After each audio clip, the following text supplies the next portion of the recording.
अब जरा सी भी नैतिकता है भारत के प्रधानमंत्री में, जरा सी भी नैतिकता अगर देश के प्रधानमंत्री नरेंद्र मोदी जी में है तो उनको इस्तीफा दे देना चाहिए, क्योंकि उन्होंने तो 400 पार का नारा दिया था, 400 पार। लेकिन देश की जनता समझ गई कि ये 400 पार चाहिए संविधान को बदलने के लिए, ये 400 पार चाहिए आरक्षण को खत्म करने के लिए, ये 400 पार चाहिए अपने पूंजीपति मित्रों को फायदा पहुंचाने के लिए। और इसलिए देश की जनता ने यह परिणाम दिया है। भारतीय जनता पार्टी के लिए यह बहुत बड़ा सबक है, लेकिन शायद वो सबक नहीं लेंगे, क्योंकि उन्हें तो झगड़ा करना है। यह चुनाव का परिणाम भारत के अंदर नफरत की राजनीति के भी खिलाफ है, तानाशाही की राजनीति के भी खिलाफ है। यह चुनाव का परिणाम इस बात का भी संकेत है कि नफरत की बुनियाद पे हिंदुस्तान नहीं बनेगा, मोहब्बत की बुनियाद पे हिंदुस्तान बनेगा।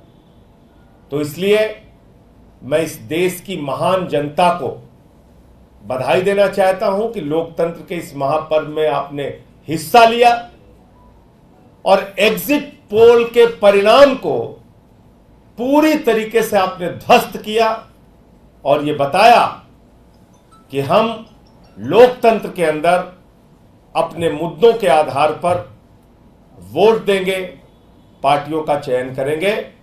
किसी को भी इस अहंकार में नहीं रहना चाहिए कि वो बिल्कुल हमेशा के लिए इस देश पे तानाशाही की अपनी हुकूमत चलाएंगे।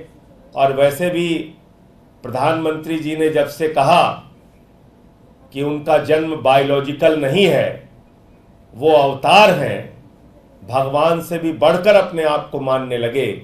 उनकी पार्टी गाना गा रही थी कि जो राम को लाए हैं हम उनको लाएंगे। इतना अहंकार हो गया कि भगवान श्री राम को लाने का दावा करने लगे। इतना अहंकार हो गया कि भगवान जगन्नाथ जी उनके भक्त हैं, ऐसा दावा करने लगे।